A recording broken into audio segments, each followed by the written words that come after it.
Welcome to the Travel Again podcast, where we look inside the business of travel, one conversation at a time. We explore the strategies, shifts, and stories driving transformation in travel. Please welcome our hosts, Mike McCormick and Ed Silver. Hello, Mike. How you doing? Good. How are you? Doing good. I'm excited to do another edition here. Oh, let me stop the music. There you go. All set. Well, exciting times and certainly interesting guests today. I'm excited for this one. The CEO of a brand that is the fourth largest agency in the world with over 25 billion in annual sales, privately owned with a reputation for excellent service and long-standing client relationships. Whoa, this one's going to be good, Mike. Yep. Yeah, and as we've been writing about, talking about, and certainly right in the middle of, there's this massive foundational change to the industry. I mean, what's happened with obviously AI and but I think in a broader scale, not just that. I mean, that's been part of the ingredients, maybe the gasoline that's lit the fire in a sense. But there's just change coming that's been coming, and as the big brands are certainly repositioning themselves for success. But you see this kind of foundational change throughout the industry, not just in the front end, where the customer is concerned, but really the whole plumbing for the industry, right? And that's what's exciting. I mean, these times, this is such a great inflection point, and one that we were a part of back with the going online phase. And there's parallels, but not everything is exactly the same either, right? There's you learn from history, but it's not an exact duplication either. There's new variables and but very interesting times, right? It is indeed. What do you say we bust right into it and get into the news, Mike? Sure, let's do it. All right, we've got three excellent articles covering the spectrum of travel today. The first, an article from our friends at Business Travel News. Mike, the latest industry data suggests business travel demand continues to strengthen, but the recovery remains uneven. International travel, certain sectors, and premium are all doing well, while other areas remain more cautious. Rather than asking whether business travel has recovered, companies are now asking what the, quote, new normal looks like. I'll pull up the article from BTN, but why don't you give us some context here, Mike?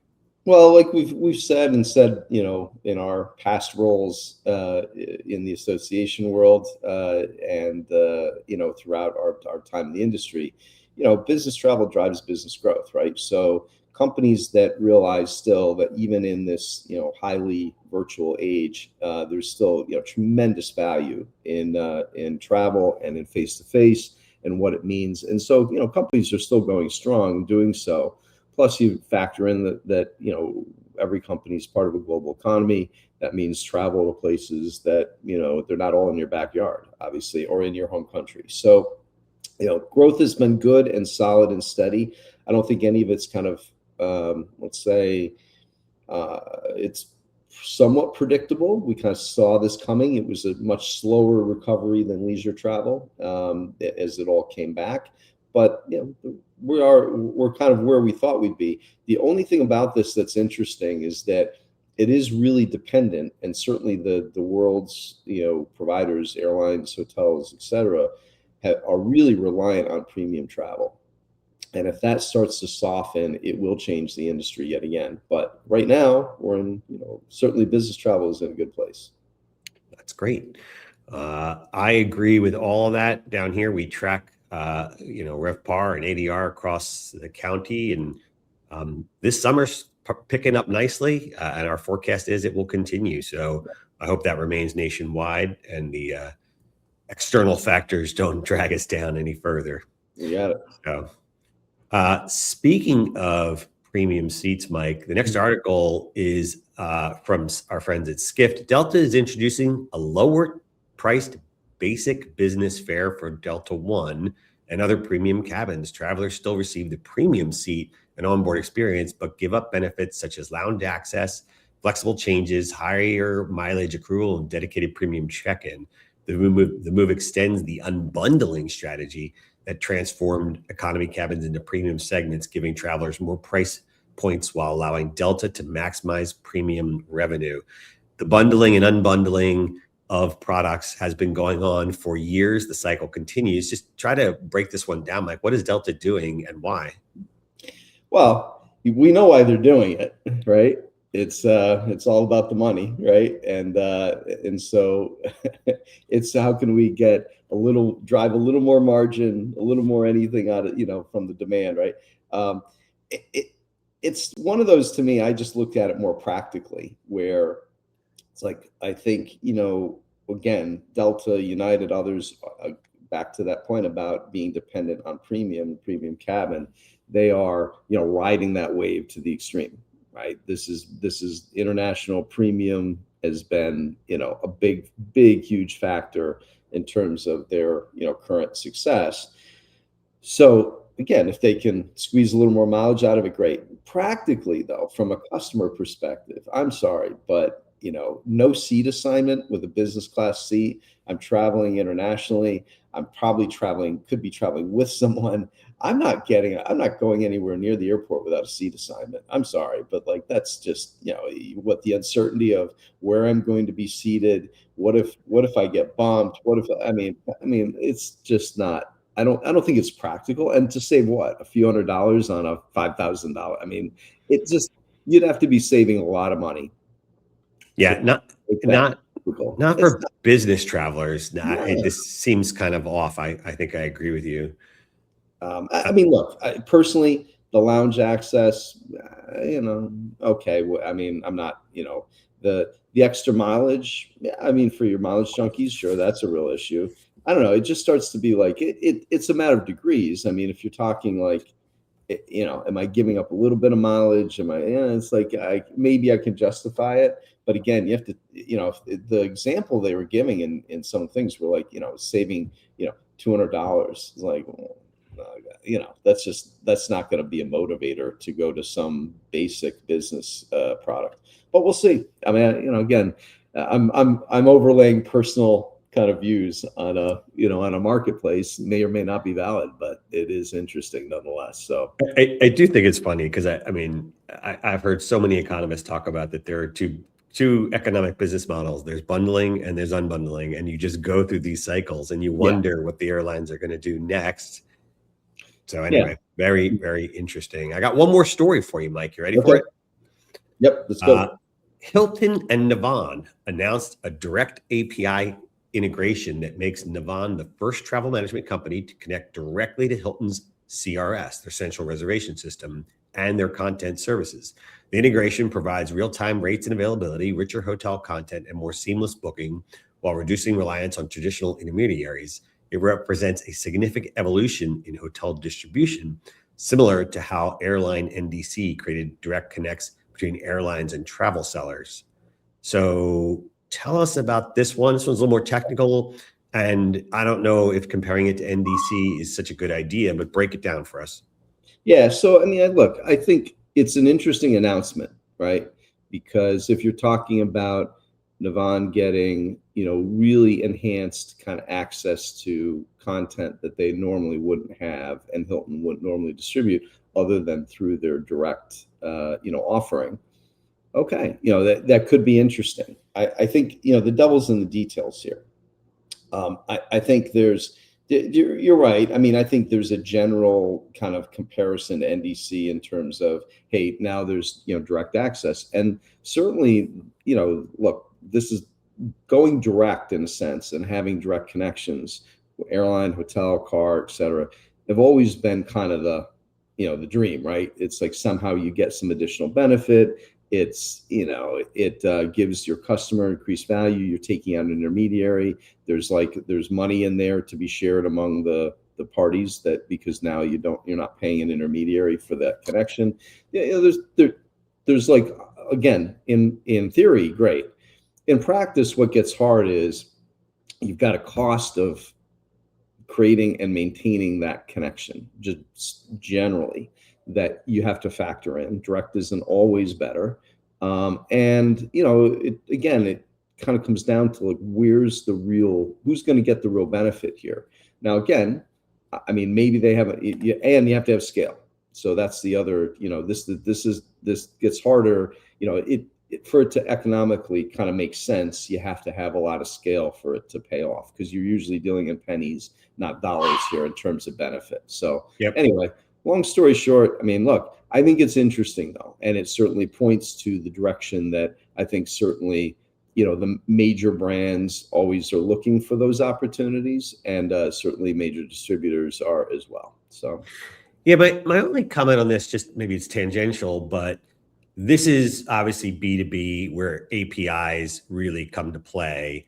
But I actually think what is coming at us as a tsunami is the work between API and MCP, Model Context Protocol, where users and even businesses can connect to giants like Amadeus, like other GDSs, like Vibe, who announced an MCP. These are all coming for every business, and they are an easier way to connect. APIs are a little more complicated. MCPs are just tie to the MCP, tell your AI agent, I want to connect to this MCP, and all of a sudden you've got as much power as an API does. So very interesting to keep an eye on both what Navan has done here, but also where MCPs are headed in the future. Yeah, and I think I don't think there's any doubt that that's going to be the new, that's going to be the way that it's going to take over. And to your point, APIs are going to become an old school kind of way to connect. But so we'll see. Yeah, again, interesting insight on the tech side too, right? Because and what this means in terms of the agentic world where, this everything's moving towards, or at least seems to be. So yes. All right. Okay. All right, Mike, that is the news. We will be right back with our guest. Mike, thanks to our sponsor, Travel RX, an app that takes the worry off your itinerary, providing travel peace of mind with emergency response components, travel security, and risk management, especially for those traveling internationally. It includes 24/7 global concierge assistance. Landed in the hospital in China, forgot your prescription, wallet stolen, Safe Travel RX is your prescription for better, safer travel.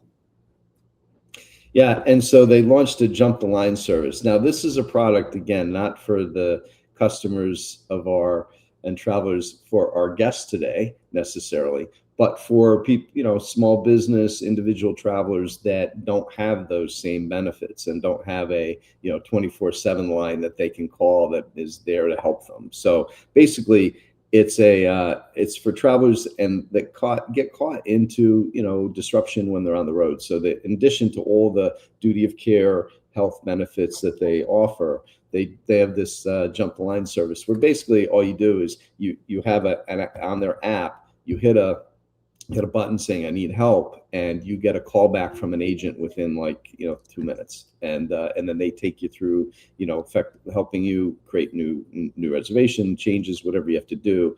And as we know, I mean, part of it is this is the old boy, I'm showing my age here. There used to be a time when let's say your flight on United got canceled and they weren't flying, they would walk you over to a competing airline that had a flight, right? That's I know that seems like that's many years ago. I feel very old when I say that, but the realities are in today's age, you don't have that option. They're not, and you're not going to walk to another flight or make a change like that unless for sure that you can get on the other flight.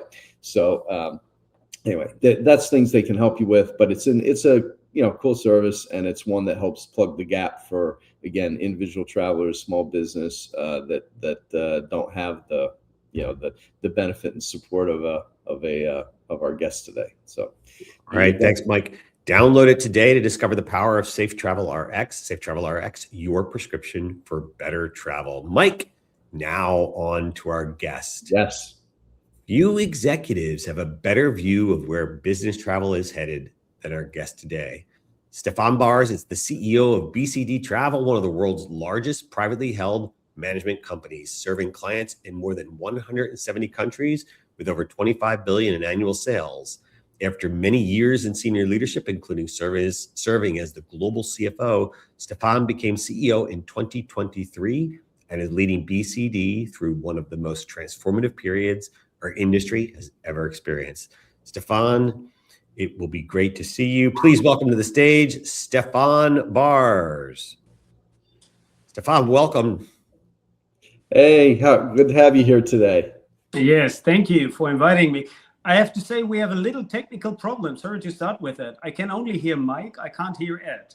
So that's yeah. Well, So Mike, you have to give me all the questions now. So. That's okay.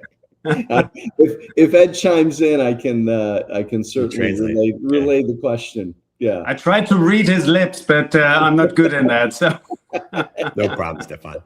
Sorry for that, but I hear you loud and clear. Great to be here.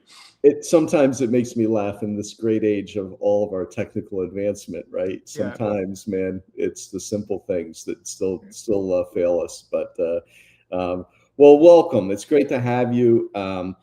Look, I mean, I'll start off. I mean, Ed mentioned the transition from global CFO, and I know you went back and worked in the family office, and you've certainly been in and around the business for many years.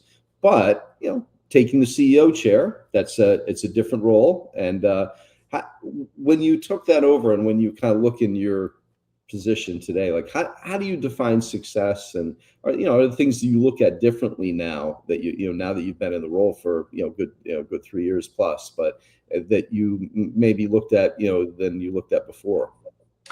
Yeah, it's a valid question, because I was getting asked when turning from a CFO into a CEO role if that is the right move. But I believe the CFO time at BCD Travel has helped me a lot to understand the economics of the industry, the economics of a company.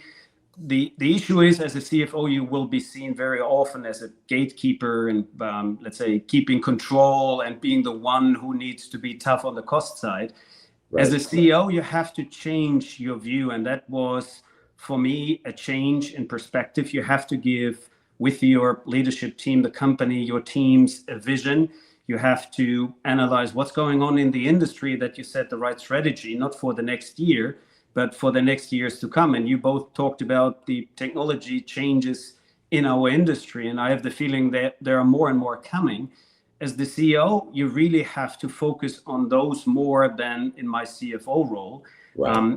And that, I think, over the last 3 years, we have done with our leadership team, given us really a vision where we want to take BCD in the years to come. But one thing is, for me, not changed, that is unchanged in the value of, let's say, what you want to create. And that is taking care of your teams, having engaged employees. That's, for me as well, a definition of success. Customer excellence in the middle of everything that we're doing. We're in the service industry in combination with great technology. You talked about technology already. So that is where I, as a CEO, focus on. But I would say the success is defined by having a team that at the end of the day can deliver together. In a company our size, on a global level, that is the same when I had been the CFO, and it's the same like being the CEO now at BCD Travel. Yeah. Well, so you mentioned about, again, strategically making the investments, et cetera. I mean, that's those are, and placing those bets. So I'll dig in a little bit. Right now with AI, I mean, big bets are being placed, right? Big capital budgets being spent. How much of the traditional travel model do you think can be automated? I mean, what does this mean for what you need in terms of headcount? How do you look at the model going forward? Because BCD's always been known for its service and support for its customers. Like, what's your vision for that? Yeah, so I think everyone in the industry is now defining for himself what AI will bring. And what we see is that artificial intelligence can enhance the way how we in the industry do service. It can take away manual processes, not only in our industry, but in many other industries. But our travel industry has many manual processes still existing. So that was and will be for every TMC the first area to look at. So, and that's that will be areas where we free up capacity, where we can focus our travel agency that we still believe we need despite all the technology that is coming up, to service customers in a way that is very special, that is requested and asked, especially in times when the industry is disrupted. So an artificial intelligence will enable us to give better time, higher quality services to our customers by taking away manual processes. Look at email automation, where everybody is already experimenting. We have the first successes in automatically reading emails, the need of the customer, and make it easier for our travel agents to do the ticketing at the end of the day.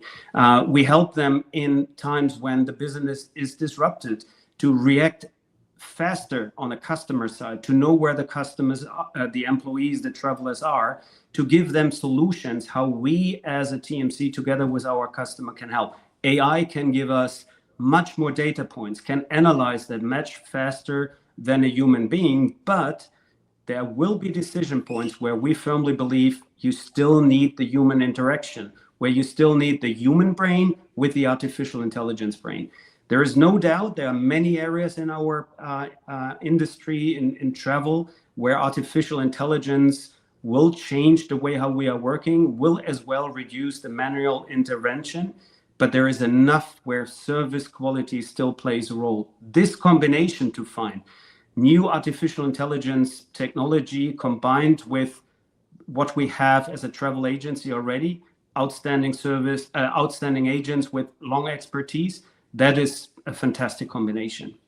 Well, and given your background as a CFO, I think you appreciate too. I mean, I'm very wary of anything that touches the actual, kind of expense approval process and how that, anywhere where there's a money decision being made, that you don't have a human like interface there to look at the decision, because again, just because somebody, it's not all about automating in those cases. To your point, I mean, you have to be really careful about controls in the right places too, I would assume.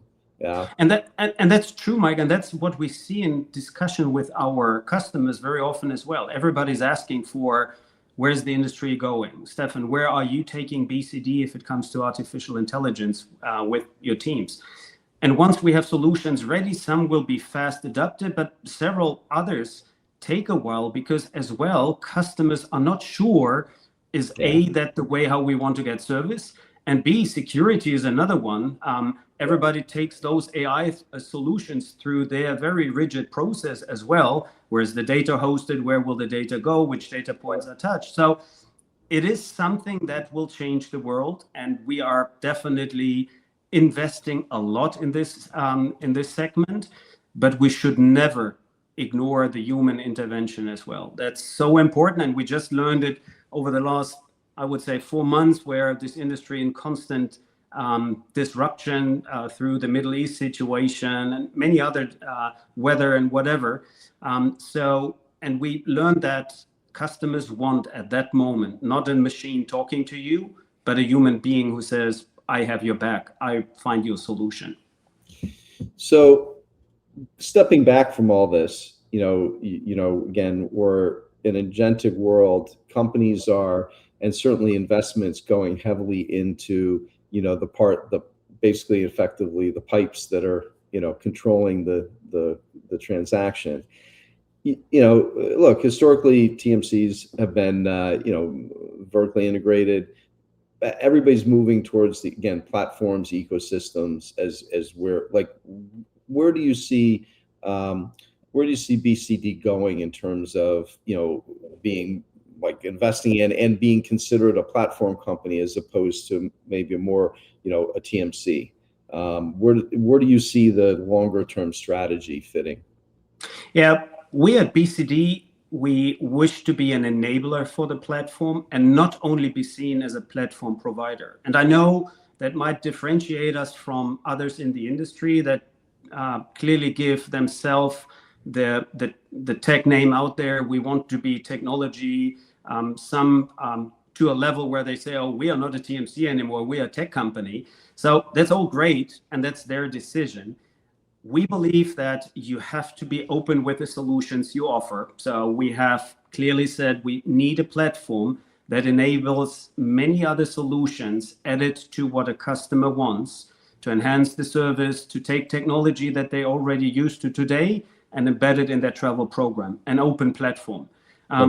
And combine that with our travel expertise. And that is a growing demand in the industry. To box a customer in has never been a good solution. There might be segments in the market that appreciate that, but customers like we have seen that we are servicing today, they want the freedom to decide where they are going, which technology they are using. So I see the TMC world definitely more moving to technology. As you have said as well, artificial intelligence will play an important role, but that we are present ourselves as a tech company, I think that would be wrong, because we're in the service industry that is driven by great service, enabled by outstanding technology. I think that is the future. And if we get that right on a global scale and not only in a country or in a region, I think then you are best positioned to be as successful as we are at BCD.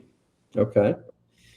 All right. So I'm going to go to another part of the industry, and certainly we couldn't probably have this interview without talking about NDC at some point, because another area where a lot of investment, a lot of promise, and maybe depending on who it is, I mean, they've seen some benefit, but you reported that 65% of the itineraries that you have are enabled somehow with NDC.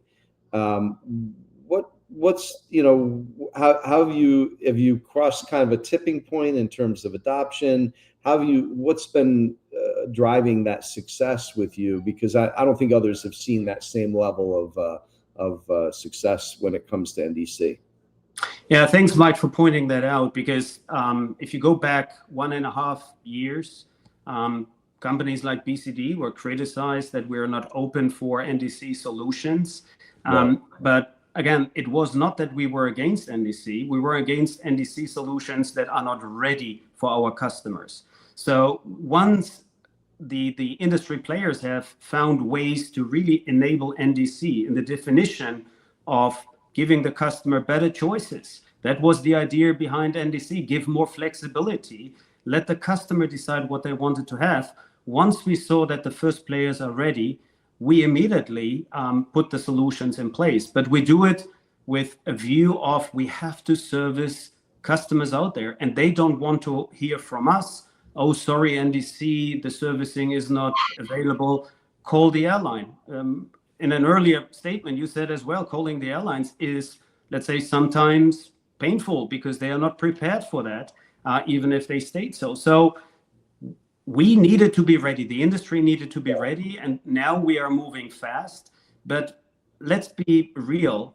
NDC still has some challenges. And if the industry is not willing to tackle these issues together, that we go through a defined process where we go through the same standards, for example. If every airline provider comes with a different standard on NDC, they make the life for travelers miserable. For us to do the servicing, every solution today on NDC is a special design solution. That cannot be the future.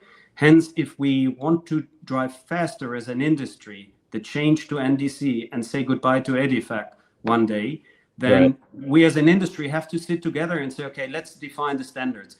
It's in the benefit of the customer. And if airlines believe that's the better way to distribute, then that's fine. Let's move together to the standard.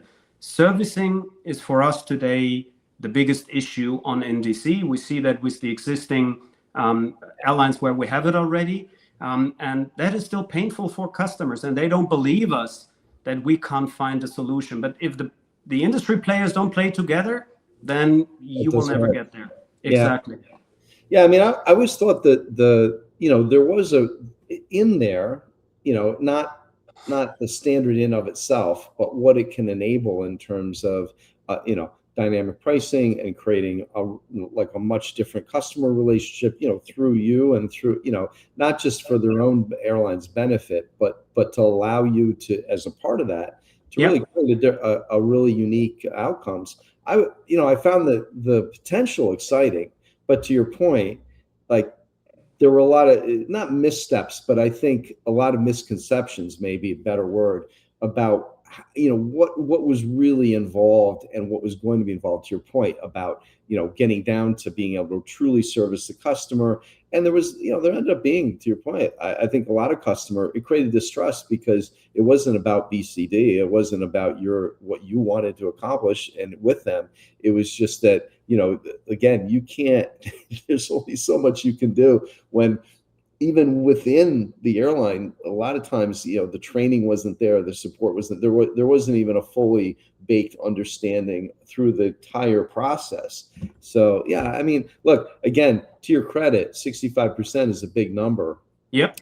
In given the size and scale, and certainly the global scope of your business, that's no small undertaking. But again, to your point of how. I think, the industry has to work together to make these things happen. This can't be done in a vacuum, for sure. No, absolutely, Mike. And yes, it is. NDC is holding a lot of potential. If you go back to the original idea, what NDC was designed for, and why the industry is chosen for this, then I think we have made the step in the right direction. BCD is front runner for several of these, but. Again, we need the industry, really the will of the industry to make the change together. Then I'm sure we can get there. Well, we'll see. It's certainly an inflection point now with in terms of how much commitment there's going to be to continue, to forge ahead. So we'll see. Yep. So shifting gears again, risk management, and certainly, look, our world has always been let's say a risky place in a sense. But one of our board members, Bruce McIndoe, who's a risk expert, has said to us, numerous times that the world today, in terms of risk, is at a level he's never seen in his career, right? Yep. And so, how much what kind of role does BCD play? Now, and where do you see that going in terms of your role in being a part of that risk management and offering a solution?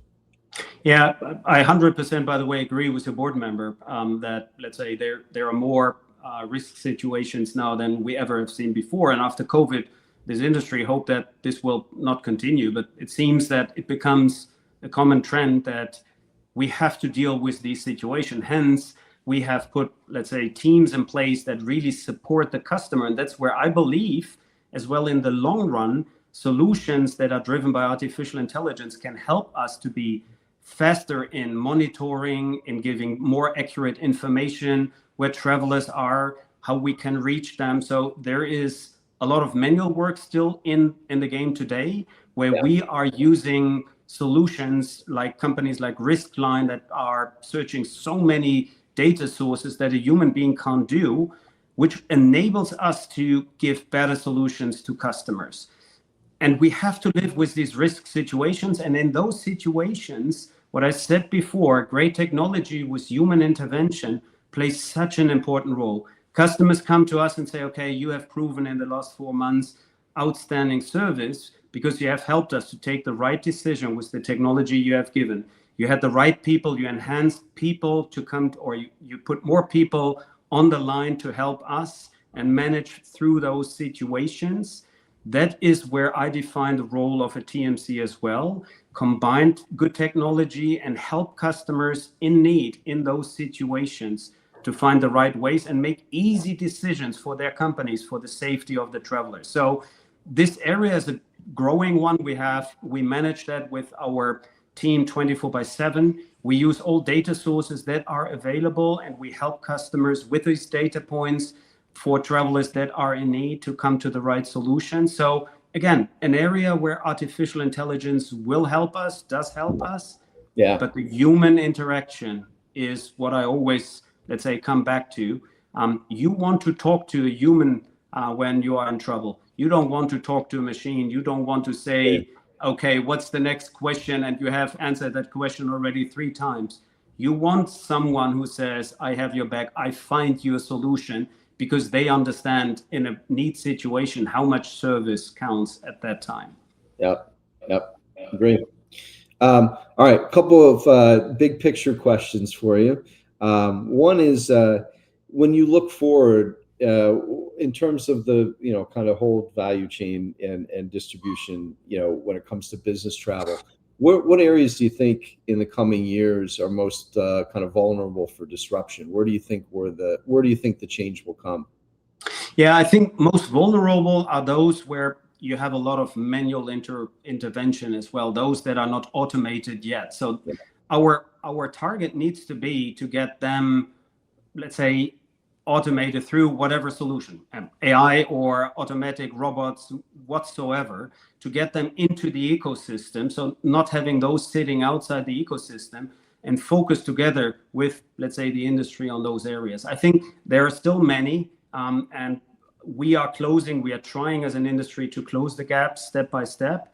But again, it's nothing that will be a revolution. It's something that will go along the line. And the new technology developments will definitely help us in that area. Right. And then kind of stepping back, more BCD specific question, but, when you look back, knowing everything about, the industry today, anything you would have do differently when it comes to the building of BCD? That's a good question. So that refers back to the one who really has built BCD, our late founder, John Fentiner van Vlissing, and his family. They have created a company based on trust, partnership, and technology development. If you see where we started nearly 50 years ago, he always stated to us, he doesn't use any mobile phone. He doesn't know how to use it, but he knew how important they are. So he knew as well in our industry how important technology is for the development of our companies. So he invested early enough with BCD, and then beside in many other areas in tech companies. So would we do things differently? We would build this company again on trust, on partnership, because that has made BCD great. The fact that we focus on service excellence, what he always has promised to us, focus on the customer. If the customer is happy and if the customer gets the service he wants, then you build a strong brand. And that's what we have done in BCD over the last years. Would we do that differently? No, I don't think so. Would we use different technologies, Mike? Yes, we would, because the starting point is a different one, but that doesn't matter. Our company has in the past years evolved, as many others as well. Think about the time when agents still have written tickets by hand. And today that is a technique that nobody knows anymore, and we are in there. Online booking tools, everything has developed and evolved. So will that be in the next 20 years. But if you put focus on, let's say, your teams, your talents, and on the service delivery, I think then we would build exactly the same company. Yeah, well, that's good. Interesting perspective, and certainly at a time when again, all the focus is on platforms and AI, as if it's interesting, and maybe even if it's a bit contrarian, I think it's a message, or let's say a view that I would say resonates really well with a lot of the people working in the industry, because we all know and have been on the inside to understand, and it's why we all work in the industry, because exactly. And if you go back, Mike, if you see the development of new players coming into the market, yes, they have helped us with a new view on technology. But at the end of the day, if you come from technology side and want to get into service, or if you come more from service side and develop more into the technology area, what they all have found out, even if they might not say that publicly, but you can see it in the way how they change their service model, they need people. They need good people to do, let's say, the part that technology cannot fix. And we should not, let's say, be shy to say that we are driven by that. We should not ignore technology, but we should not ignore that we need good people. And our industry has suffered after COVID because we couldn't find those talents. Where were they? And you remember for sure the times when everybody was crying, hey, we need better people. And where are they all? So I think you better take care of the employees you have, and drive good technology into your company. That's, I think, the secret of the success. Yeah, one of the things that for our industry, there's no natural on-ramp coming into the travel industry per se, right? It's all with different skills, background, education that for some reason or another fall into our industry and then never leave, right? Yes. Which is another testament to your point of like people only left during COVID because they had to, not because they wanted to. 100% agree, Mike. Yeah, and it's a great industry, but it is still, but there's no natural way to get here. So it's to your point, it does come back to people in so many ways. But. Absolutely, and if you're in this industry, you never want to leave. Yes. So absolutely. Well, Stephan, it was great having you here today. A lot of terrific insight. I appreciate you taking the time to give some perspective, and again, best fortune for you and for your company as we go through this really interesting time in our industry, the big inflection point that we're in. Yes, thank you, Mike. And sorry that I couldn't listen to Ed, but it was great to talk to you. And thanks for all the support to this industry. Thank you. Thank you. All right. Take care. Take care. Thank you, Stephen. Even if you can't hear me, nice to see you. Bye-bye. Everyone, that was Stephan Baars, CEO of BCD Travel. Mike, I assume you can hear me now? Yeah, I can hear you fine. Yeah. I mean, so what'd you think? I thought it was fascinating. You were listening. Of course. And any thoughts? What did you think about the industry? I got to tell you, I mean, you always hear about the death of the GDSs and they're the legacy players. And then folks like BCD pop up and are doing innovative things and working with suppliers in unique ways and providing agencies with new services. I mean, I think he nailed all of that really well. So whenever we get on with these CEOs of GDSs, I'm always really surprised at how sophisticated their operations are. Well, and BC, again, they have the benefit of the TMC, history, right? But it's an interesting, kind of point of view because you have, competitors and again, like thinking about the between Navan, Amex, GBT, and BCD being the, obviously the three, largest global players. Navan comes obviously purely technical, ground up, kind of build, right? You have, GBT, which, effectively is a bit of a, hybrid. They've acquired tech companies over the years. And now with the Long Lake, go private, with a huge war chest, at least by every indication, focused on AI and creating the next gen kind of view platform, et cetera, but very technically oriented. And then here you have BCD who's saying, okay, yeah, but service still matters. Incredibly so. We've built our whole business on service, and now we're rededicating ourselves to providing service, and however that you define that in this new age. But it's a very different. It's kind of interesting. Everybody's coming from their position or their perceived position of strength, right? But like we're writing about, and just over the last few days. Now what's interesting is between you've got BCD, which is has tremendous resources behind it as a private company, and given their like the family and their assets that they have at their disposal. You've got the Long Lake kind of piece now where they've got again big capital behind them, and then you have Navan, whose stock price has now gone up above their issuance price, over the last few months, which is a big indicator about how companies now doing what they do are being valued. And it's different now. It's not about just, traditional travel metrics. It's about, valuing the platform, valuing the capabilities, making that transition from, travel TMC kind of traditional economics to like a world now where the platform is really might be effectively valued, for the first I think time. yeah.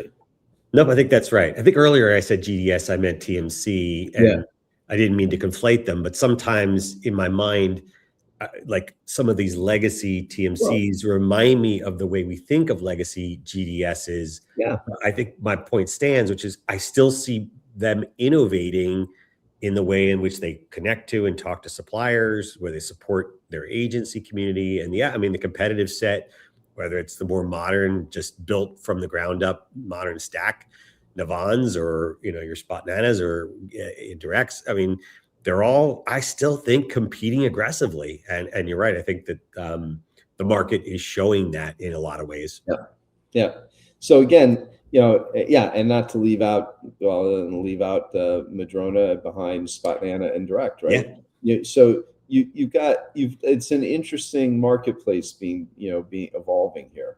So in the business corporate travel space, and again, like we haven't really seen before in terms of valuation, but certainly capital pouring into the platform side of the equation. So again, like we said, very interesting times, but great interview. I love this candor, and just and clearly